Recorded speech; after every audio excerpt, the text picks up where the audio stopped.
Welcome, everybody. How you doing? My name is Craig Lamb. I am a partner at Envative. And by way of introduction, for any of you who don't know who Envative is, we are a development technology firm here in Rochester. And we do projects ranging from web, mobile, IoT, virtual reality, machine learning, system integrations. We like to take that complex stuff and make it simple. This is my third year speaking at the tech conference. Super stoked about that. I like this new setup. But this year is a little different than my normal talks. We're not doing technical stuff, we're going to be doing philosophical stuff. And I'm paired with Nate Gibbons from Innovation Finance. And the reason Nate and I are being paired this year is because Nate and his company serve as a real shining example of the topic. I don't know how it got that long, but it's supposed to be just disruptive technology and breaking paradigms. But that sounds really smart, so we'll go with that one. So the way that this session is going to go is I'm going to talk philosophically about what is disruptive technologies, how to see opportunities for disruption, and also talk about ways to kind of cultivate disruptive thinking and exercises in that. And I'm going to turn the mic over to Nate, and he's going to tell you about the story that Innovation Finance has gone through and how they're becoming disruptors in their own industry. So with that, I just begin. So making the assumption that we can start at the basics, what is disruptive technology? So disruptive technology simply is defined as any technology that significantly changes the way a business or industry or market operates, right? So you think of examples of that, like a polite example could be Amazon.com, right? That's easy, but a less polite and maybe more relevant could be e-cigarettes. It's very disruptive, right? But the question always comes up when we see the advent of these disruptive technologies is how are they conceived? What's the inception point? Like, how are they cultivated? And it makes you think about why some win and why some don't. So we have to think about where there's opportunities to see disruption. And it's interesting, we'll start with like what the market paradigm is and how these things are constructed, right? So successful businesses, this comes across simple, but it's a good intro into how things get disrupted.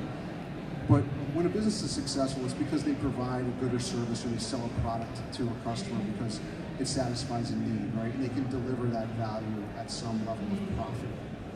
And then when that happens, other companies witness this and they adopt similar models and they might have a little bit of a competitive edge or something, but just grab up market share. But over time, what happens is that these companies converge and kind of operate from the same playbook and become a market. And then what happens is over time is that the companies start to believe that the way that they're doing things is just the way things are done. They kind of believe their own bullshit in this, is that they, whatever the best practice is, it's rarely challenged by anybody in the industry or the market or that company, right? It just gets kind of cultivated behaviorally and disseminated, not through policies and procedures, but on how we say, oh, this is just how it works in this particular market or this particular business, and we hold on those things to being true.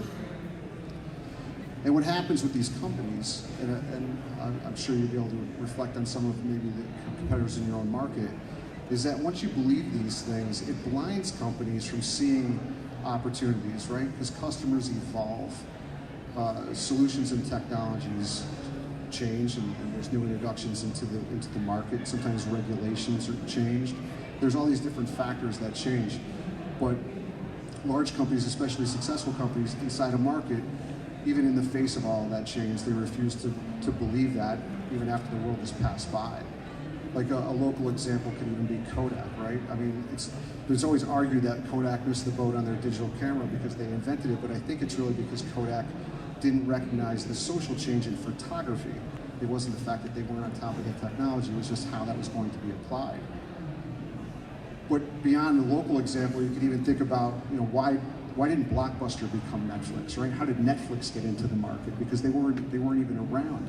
And if Blockbuster was able to even recognize those threats, why didn't they react, right?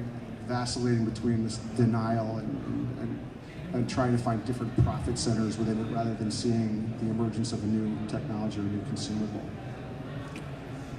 So the question is like, how do you see disruption in your own markets or within your own competitive landscape? And I think what's interesting is that, they reveal themselves pretty easily. There's these companies that I was talking about, and then we'll get into the definitions of different levels of disruption, but these companies that I'm talking about, largely they get stuck with this leadership, and it's not a blanket statement, it's just that this happens. They get stuck with some leadership where they believe that all of their challenges that they face year over year can be solved with existing technologies, with existing processes and procedures, and that there's very little opportunity to solve any of their problems with new activities or new ideas or new products or new services. And in fact, they also believe that a lot of the profitability, most of the profitability in the company can be extracted from improving upon those existing products and activities. And very little profit potential is exposed through new stuff, right? People like to do what they do, and they fear that the new stuff. You've always done it this way type of mentality. Well, in terms of disruption, and the reason that these things pop up and they become such an active part of our lexicon and we're having these conversations is that they're interesting and they're fun and they disrupt. And disruption really comes in two shapes and sizes. There is low-end disruption, and then there's new market disruption. And low-end disruption, I think, is probably the least common, but it is the most interesting. And what happens with low-end disruption is this. It takes a product or service and redefines it. It caters to the lowest profitable segment of a particular market, right? It's the unattractive, the unwashed, that these big companies that are comfortable in whatever they're doing don't really pay attention to. That segment's usually either price conscious or they're not really being paid attention to, and they're only catered to because of some legacy system or process or policy that keeps them hanging on. But the company doesn't really care if they have them, they don't protect them as a segment, and they just end up on their general ledger. And the best attack for these type of things, and it happens all the time, is to find the smallest possible version of that offering and inject it into that low-end segment. So a great example would be Airbnb, right, with the hospitality sector, right? They created an entire business just on a market that was being ignored by high-end hospitality. The other part of disruption would be new product, or new market disruption, rather. And that's always interesting too, and equally attractive. And what the difference between the two is that new market disruption takes an existing product, service, or activity, but caters to a segment of consumers that is completely ignored for one reason or another. It might be because that market is only offering something that's too expensive, or it's too rigid to engage, or perhaps there's a demographic variable that eliminates those people from being serviced. And you take an existing product or idea and you just simply remove the barriers to take something that wasn't available and make it now available. So like Bitcoin is a great example of that. Another would be Wikipedia, for example, another example. I think one of the hardest things that we face in being disruptive, and again, this is philosophical, it's for all of us, is that, we all work at companies, we all want to personally succeed, we want to share in the success of our companies, and we want to avoid blame, we want to, share and praise, but what it does is it stymies us, right, in the way we're thinking, and it creates distractions in our head. So one of the things I think that we can change about how we think is that when we're crafting these ideas for new products or activities or services, is that we think in terms of the confines of disruption, whether it be low-end or new market. Because I think it's far too easy that when we talk about improvements on our own products, they always seem to be catering us, right? We're going to make a change, but how does it make our order entry easier? Or how do we not have to talk to customers directly or whatever? But where is that point of disruption? And I think that if we change when we are embarking on these different initiatives, that we think in terms of how does it fall inside that disruptive paradigm, that will be more successful, and those market strategies or how they come to market are going to be revealed more clearly. It's not going to seem so dusty. One of the really cool things that I remember when you talk about disruptive technology, so I've been a developer, and Envative's been around for 21 years, is that you always think you know everything, right? I don't know, you can be a little bit closed off to that whole thing, but about 10 or 15 years ago, a few of us were invited to Las Vegas to a conference for Business Objects. For those of you who don't know, Business Objects was a business intelligence platform that has since been sucked up by SAP and now is horrible. But back then, when it was emerging in business intelligence, they were really trying to be innovative because it was just a fancy word for reporting. But I'm going back to the early 2000s, and they were getting into dashboarding and some advanced aggregating and some really cool tools. So they invited some other nerds out to talk about how to better innovate. And we were super excited. So there's probably 5 or 10 of us sitting around a table with an engineer, and they brought us in and they conducted an exercise with us called 100 uses. And I had never heard of it, but I thought it was fantastic since, and I tell people about it now. And what they asked us to do is they asked us to find 100 uses for an old newspaper. And the goal of this thing was, and it was fun, right? Pirate hat, fly swat, white glass, and all this other stuff. And I thought it was really interesting because we were able to come up with 100 uses for an old newspaper. But when you think about the primary intent of a newspaper, it's really just to inform and entertain, you know, on a portable medium. It's just a newspaper. But when you look at the list, once it's translated, you can see the potential of what you can do, right? So after that exercise is when we turned our attention to the actual software and how we were going to make changes. But it made our minds pliable to the idea of that lunacy of what we could be doing, right? It breaks down those barriers of these predefined theories that we hold so true, like this is the way it has to be. This is the way we've always done it. So I'd encourage you to do that exercise. The other 2 minutes? Okay, I'll wrap it up. Jeez. So, all right, well, so lastly, I'll leave you with 2 things. When you're going through these exercises, and I do think that they're fun and they are encouraging, and whether something comes out of them or not is immaterial. It's just to support this idea of thinking in this disruptive paradigm. But 2 things I'll leave you with. One, don't listen to your customers too intently or too exclusively, right? We are a responsive marketplace, especially here in Rochester. We're very accommodating in that regard because they don't know that they need it yet. If you can think of these things in these terms of being disruptive, if you solve their problem, suddenly they will need it. Don't look to them for the answer. You have it. You have the domain expertise. You know. Just break down those theories. And secondly, for the leaders in the room, don't measure disruptive innovations and these projects in terms of ROI, conventional ROI, I should say, because it's too short-sighted. I'll only leave you with Wikipedia we use as an example. It overtook Encyclopedia Britannica, but it took 11 years.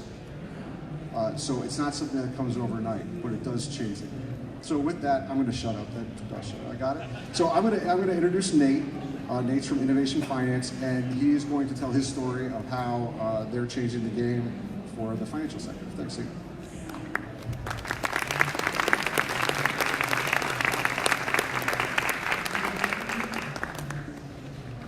Thanks, Craig. So about a year and a half ago, a few business colleagues sat around a table and they pondered the decision that they had recently made to leave successful careers at $1 billion commercial equipment leasing company. They made the decision to join forces and partner together to build something entirely new, something that was tech-based that also existed in the commercial leasing space. So for them, that was obviously a very bold move. And their thought was that if they could bring dramatic improvement to the customer experience, and they might even be able to completely revolutionize the commercial leasing industry. So the concept of QuickFi, which is the product that Innovation Finance has built, is a simple one. It's a tool that allows businesses to finance capital equipment in a matter of minutes. But the idea behind QuickFi was based on the sense of responsibility that the QuickFi team had to challenge the dysfunction and the unnecessarily burdensome model that exists in commercial lending. And that was the approach that was built into the QuickFi platform.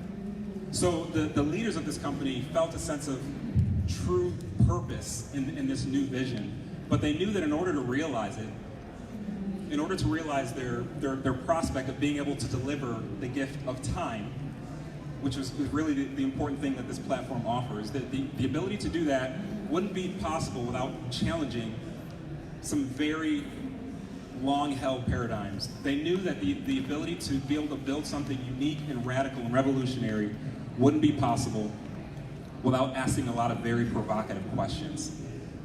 So, over the course of several meetings and several weeks and even a few months, the team started asking a lot of questions, a lot of what-if questions. So much so that they even started to challenge the very strategies that made the previous company so successful. And I'll give you 2 examples because I only need 2. The first paradigm that they challenged was the idea that great customer service requires human interaction. And there is a reason that this is a prevailing strategy in commercial lending, in financial services. And one of the reasons is because there's actually been a lot of research that indicates that when it comes down to it, customers prefer to interact with a human being over an automated process. There's research that concludes that very concept. But I'm a little bit of a nerd, so I actually like digging into this type of research. Any other nerds in the room? This is a tech conference, right? Okay, we got a couple. So I'm a little bit of a nerd. I like looking further into the research and looking beyond just the information that's put out there. So I started really looking into some of these studies, and I started really just compiling a list of questions that I had for myself. So I went over all these studies, many of whom were from very, very reputable sources, all of which came to the same conclusion, which is that when it comes down to it, respondents were saying that they preferred human interaction instead of automation. But in my investigation, there were 2 specific flaws that I uncovered in that process. One of the flaws was that the majority of the responses came from either Gen X or baby boomers, which means they were completely ignoring what's now the largest demographic, the largest generation in the workforce right now, and that's millennials. The second flaw that I uncovered is that many of the respondents of a lot of these research and studies specifically said that the technology they were currently using sucked. So of course they're gonna pick the human over the technology. In fact, in some of these survey responses, they specifically said that their loyalty to their bank would increase if their bank partnered with a fintech. Which is interesting, considering that many fintechs are known for reducing the need for human interaction. Well, as it turns out, a lot of banks and finance companies have modeled technology in such a way that it actually makes the experience worse than to interact with a human being. So those are some of the flaws in some of the research that I found. And to prove this example, by show of hands, how many of you have had the privilege of having to call your credit card company or the bank that has your mortgage? Okay, so keep your hands up. Keep your hands up if the first thing you heard was for English, press 1. Para servicio en español, oprima número 2. Okay, and keep your hands up still if as soon as you heard that, your blood pressure started to go up a little bit. The reality is that that's automation for a lot of companies. That's the idea of automation. And what's interesting is that most individuals just don't have the preference or the tolerance for that. So I'll take it a step further and I'll pick on just a random person, you in the front. Austin? Yeah. Austin. So let's say you have to call your credit card company. What would you say on average is the longest amount of time you're willing to wait before you zero out, hang up, or throw your phone out the window? 10 minutes. 10 minutes. Okay, Austin said he's willing to wait roughly 10 minutes or so before he starts to notice his blood pressure going up a little bit. So I'm a little bit of a nerd, and again, I like looking into research. So it actually turns out that the average person in the US has a threshold of 3 minutes. If the average person in the US has to wait any more than 3 minutes, their blood pressure is going to start to go up, and they're either going to zero out, hang up the phone, or throw their phone out the window. 3 minutes. What I also realized is that in doing a lot more research, a lot of banks, I specifically looked at some of the largest banks in the US, and I looked at what the average estimated wait time is for people who are on hold, who are trying to navigate the labyrinth of menu options. And of the 5 largest banks in the US, there were 2 banks in particular who had an estimated wait time or hold time total of between 24 and 33 minutes, which is insane. I actually came across this funny quote by an actress, some of you know her, Carrie Fisher, and she talks about how impatient we've become, partly because of technology. And Carrie said, even instant gratification takes too long. She said, anyone or anything that steps in our way, that slows us down, that stops us from getting exactly what we want when we want it, becomes the enemy. And then went on to say, so the smallest setback, the slightest delay, the merest whiff of slowness can now provoke vein-popping fury in otherwise ordinary people. That's the mentality that we've developed over time when it comes to customer service. But again, for many lending institutions, for many banks, this automated voice prompt is their idea of automation. So, 20 years ago, we resigned ourselves to this type of experience because there were no alternatives. But now, technology has allowed us to become aware of more alternatives, partly because of how informative we are now and because of how connected we are. We know there are better options out there, and for QuickFi, for the team at QuickFi, at Innovation Finance, our desire has simply been to be one of those better options. But we knew that we wouldn't get there without asking some tricky questions. So we asked things like, how simple and intuitive would our platform need to be in order to exponentially reduce the need to even call into a service line? And we asked questions like, what if we completely flipped around and relinquished control over the transaction process and actually gave the customer complete control over the transaction process? And how might we leverage data in a way to get enough information about a company before they even come into our app that allows us to reduce the number of hoops that we would otherwise force them through in the underwriting and due diligence process?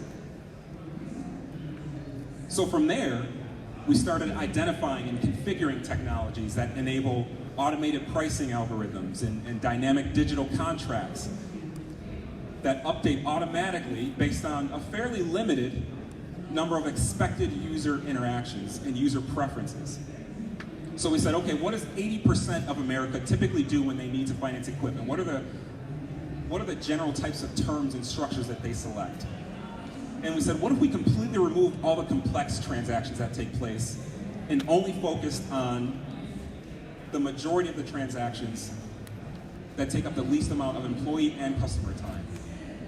Those are some of the types of questions that we asked. So we started using those types of technologies. We started getting access to and learning more about APIs and how by connecting to different APIs, we could gain more insights and get more information from customers that allows us to mitigate risk while also preventing the need for them to fill out hundreds of forms and hundreds of fields. Every one of these things, every one of these technologies, significantly, exponentially reducing the confusion that often leads to the need to call into a support line. But just in case, we took it a step further and we implemented a completely cloud-based voice over IP system, as well as a live chat platform, so that from right within our mobile app, if somebody does need service, it instantly pings both the computer and the mobile phone of a live person 24/7. So yes, human interaction sometimes is necessary as it pertains to customer service, but the idea that great customer service requires human interaction, particularly in commercial lending, is questionable at best. And for us, by challenging this paradigm, we've been able to completely reframe the concept of customer service from one where we've developed a department that responds to expected frustrations and changed it around to create a concept of service of eliminating those frustrations up front. So this brings me to the second paradigm that we challenged, and this is one that we really struggle with, and I'll admit up front that it's one that's actually a little bit controversial in a lot of spaces. And it's the idea that sales and transparency are complementary. Now this one was very tricky for us because the success of our previous company was largely based on that model. There's a well-known entrepreneur, a fintech entrepreneur named Dusty Wunderlich, who a few years ago wrote an article about how his company had grown 600% in the course of 1 year. So I'm going to just read quickly a snippet from that article that he wrote because it was really interesting. In this article, he says, technology has ushered in a profound transformation in consumer behavior, which has forced modern-day business leaders to rethink every aspect of business, including the conventional sales model, which, as we all know, has been around for centuries. And like I said, this has really challenged us at QuickFi. It's been a sobering realization for us because that model led to the success of our previous company. But we kind of resigned and committed to resisting the temptation to conform to the old way that we'd done it, and to instead transform our way of thinking in a way that allowed us to truly build a model and a platform based on what the customer preferred. And as we know, one of the emerging customer preferences is to not be forced to interact with a salesperson. Customers have grown to expect a quick, transparent process. And unfortunately, many organizations, particularly in financial services, have a sales model that's diametrically opposed to transparency. I mean, let's look at some of the facts. Salespeople typically are paid based on a commission. Commission is typically based on the size of the sale and on the profit that it generates for the company, not on the value that it adds to the customer.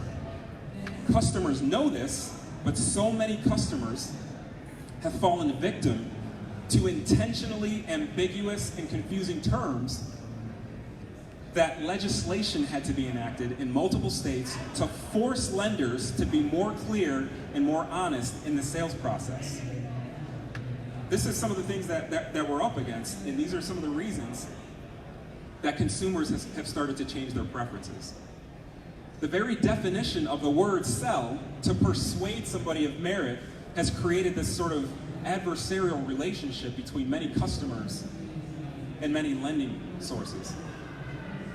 So those are some of the things that we were up against, and those are some of the things that we had an awareness of that we started to challenge. But as I mentioned before, customers, because of technology, have started to become more aware of opportunities to do things better. And at QuickFi, our desire was to be able to deliver that. So we started asking things like, how can we present a model that, again, puts control back in the hands of the consumer? What's the approach that we would take to be able to increase the level of trust? We know that consumer trust has actually declined over time, except in the scenarios where the customer is in control of the buying process.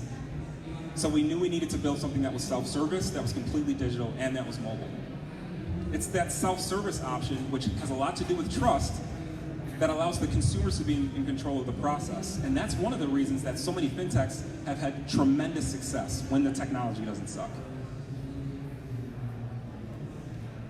Those are examples of some of the things that we wrestled against and battled in our process of discovering who we are. So in my opinion, events like this are so exciting because they give us an opportunity to enable each other and to enable other organizations to be more agile by removing the barriers to growth and innovation. At QuickFi, we stumbled upon a way to be able to give other business executives the gift of time. And we did that by taking a 3-week minimum transaction process and finding a way to reduce it to only 3 minutes. And yeah, we use a lot of the new technologies that you've heard of. We're using AI and machine learning and blockchain and biometrics. But we really did it by making an intentional decision to choose not to see ourselves as a leasing company, making marginal improvements to an antiquated model, but instead choosing to see ourselves as a technology company that had something completely different to offer. So in my opinion, we're really in exciting times right now. We're in some of the most exciting times in human history, and I personally believe that as new preferences and new requirements take place, it's giving us the opportunity to do something that hasn't been done before. And I personally believe that those willing to challenge long-standing, existing, uncomfortable paradigms, those willing to completely recreate and reimagine the customer experience from the customer's point of view, are going to be the ones creating the future instead of waiting for it. So with that being said, I want to sincerely thank you for giving me the opportunity to share our story. If anyone has any questions, I would love to answer them, and I'm sure Craig would as well. Thank you.